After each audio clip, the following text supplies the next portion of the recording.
Welcome back to another video of how to use basics. In this video, we are going to learn how to hide Markets tab in Unstoppable Crypto Wallet.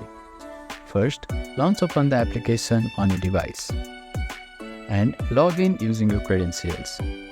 After that, navigate to the Settings tab, which is at the bottom right corner of your screen.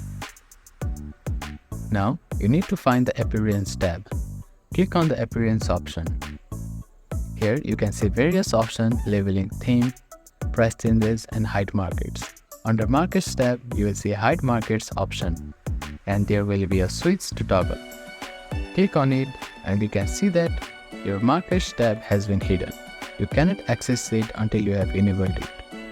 Now to enable it back on, click on the toggle and the market will be available on your home screen. So that is how you can hide Markets tab in Unstoppable Crypto Wallet. Thank you for watching this video. Please do not forget to like, share and subscribe to our channel and comment down if you have any queries.